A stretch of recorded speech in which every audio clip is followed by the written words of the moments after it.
இன்னைக்கு சின்ன மனசுல என்ன நடக்க போனா தமிழ்ச்செடி எப்பவும் போல மொய்யிருந்த ஸ்டார்ட் பண்றாங்க. அப்போ வந்து ஊர் மக்கள்லாம் சரி இங்க இந்த பொண்ணோட இதுக்கு சாப்பிட போயிடலாம்னு சொல்லிட்டு மொய்யிருந்துக்கு வந்து கலந்துக்கிறாங்க.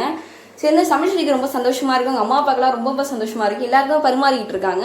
சாப்பிட்டு பார்த்துட்டு சூப்பரா இருக்கு, சாம்பார்ல இவ்வளவு நெய் ஊத்திருக்கீங்கன்னு சொல்லிட்டு பாடிட்டு இருக்காங்க. தமிழ்ச்செடி எல்லாம் சமையல் நல்லா இருக்குமான்னு சொல்லிட்டு பேசிட்டு இருக்காங்க. ஆனாலும் சரி 10 ரூபாய் 20 ரூபா வச்சுட்டு போலாம் தான் சில பேர் பிளான் போடுறாங்க. ஆனால் அவங்களால வைக்க முடியல. சரி 50 100ன்னு சொல்லிட்டு 1000ன்னு சொல்லிட்டு வச்சுட்டு போறாங்க. தமிழ்ச்செடிக்கு ரொம்ப சந்தோஷமா இருக்கு. பந்தி நல்லா தான் நடந்துட்டு இருக்கு.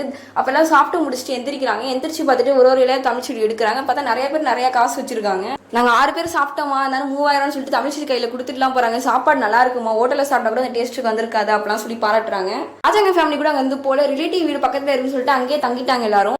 பாட்டி மலர் சேதோட அம்மாலாம் முக்காடு போட்டு தமிழ்ச்செடியோட பந்தில போய் கலந்துக்கிறாங்க. சாப்பாடு ரொம்ப நல்லா இருக்குன்னு தமிழ்ச்செடியை பாராட்டுறாங்க. வளையல்லாம் கட்டி தராங்க. ஆனால் தமிழ்ச்செடி ஏத்துக்க மாட்டாங்க. சொல்றேன் தப்பா நினைச்சுக்காதீங்க. அன்னைக்கு சேது வந்து இப்படிலாம் பேசினாங்க, அதெல்லாம் நீங்க ஒரு வார்த்தை கூட கேட்கலன்ற மாதிரி தமிழ்ச்செடி அவங்களோட ஆதங்கத்தெல்லாம் தெரிவிச்சுக்கிறாங்க. அதனால ராஜாங்க வீட்டு காசு தானே ஏத்துக்க மாட்டாங்க.